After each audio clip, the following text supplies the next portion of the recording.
বন্ধু যা পারবেন নিজে থেকে নিজে বাজে করবেন, কারো কথায় কখনো নাচতে যাবেন না।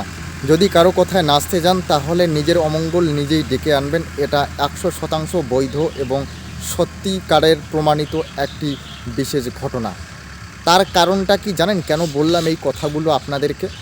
কারণটা হচ্ছে বন্ধুরা, দেখুন, আপনারা যদি ভাবেন যে না আমি একজন বন্ধুর কথায় শুনে তার কথা মতন চলবো বা তাকে নিয়ে আমি আমার জীবন পথে এগিয়ে সাকসেসফুল লাভ করব, সেটা কখনো সম্ভবপর না। সেগুড়ে কিন্তু বালি পড়বে। কেন জানেন বন্ধুরা?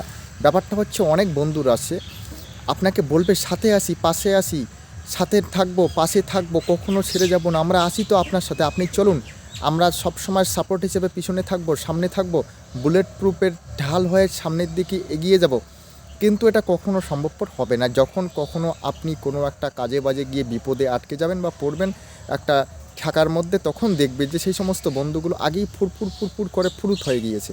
তাই মনে রাখবেন বন্ধুরা, এই ফুরুত বন্ধুদের থেকে আপনি সবসময় নিজেকে সুরক্ষিত রাখবেন। কারণ এই সমস্ত ফুকুরে ফুরুত বন্ধুরা কখনো কাছে থাকে না। যখন আপনার প্রয়োজন হবে, তাদের প্রয়োজনের তাগিদে তারা আসবে এবং আপনাকে অনেক সুন্দর সুন্দর মন ভোলানো কথা বলে আপনার সাথে আসি, পাশে আসি, আগে থাকবো, পাশে থাকবো, সাথে থাকবো, সবসময় থাকবো বলে এমন একটা ইমপ্রেস করে আপনার থেকে ফয়দা লুটে নিয়ে চলে যাবে, আপনি কিন্তু ভ্রূণাক্ষরেও বুঝতে পারবেন না বন্ধু, বুঝলেন?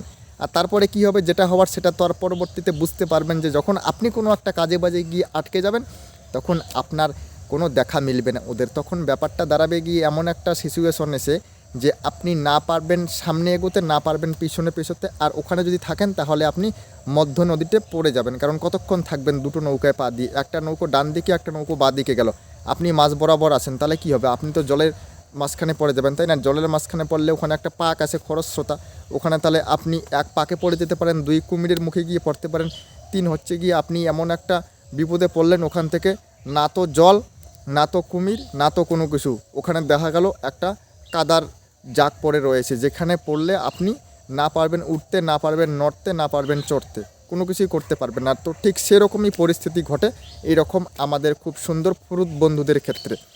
তাই এই ফুরুত বন্ধুদের থেকে সবসময় সাবধান থাকবেন, না হলে কিন্তু আপনাকে এসে ফুরুত করে দেবে।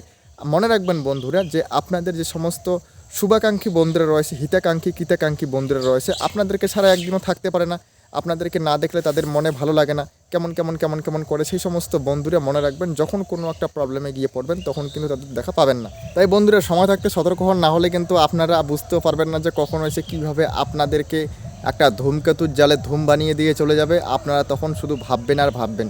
তাই আগে ভাগে সময় থাকতে আপনারা এই ভাবনাটাকে মাইন্ডের মধ্যে সেট করে নিন এবং ভাবতে থাকুন যে না, এই সমস্ত চক্করে কখনো পা বাড়াবেন না, আর এরকম পাতানো ফাঁদের মধ্যে আপনারা হাঁটবেন না।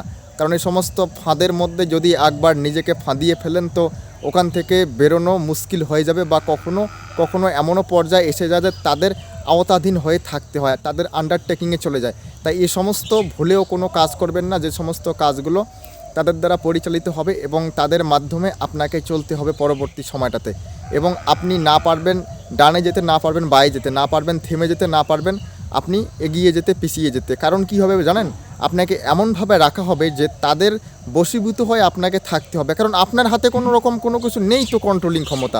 রিমোট সিস্টেমেটিকে আমরা যেরকম সমস্ত কিছু এখন চালাই না, এখন তো ডিজিটাল যুগ, রিমোট দিয়ে তো এখন দরজা জানলা খোলা থেকে শুরু করে গাড়ি চালানো, টিভি চালানো, সমস্ত কিছু এখন রিমোট দিয়ে হয়, তাই না?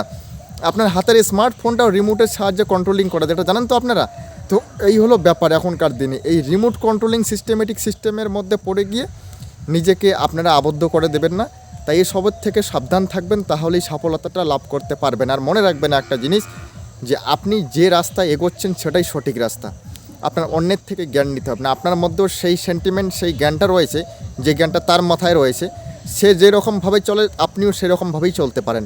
আপনি কেন খামোখা অন্যের থেকে একটা জ্ঞান নিয়ে নিজেকে আবদ্ধ করে ফেলবেন?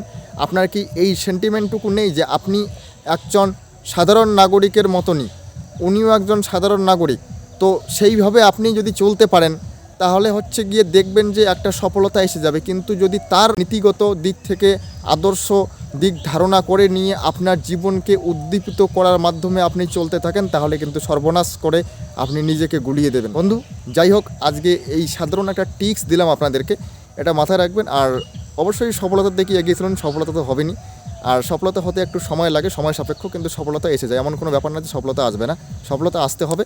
আর তার জন্য আপনাদেরকে সফলতার দিকে এগোতে হবে। ভালো করে সবাই সফলতা লাভ করুন, এটাই কামনা রইল। ধন্যবাদ।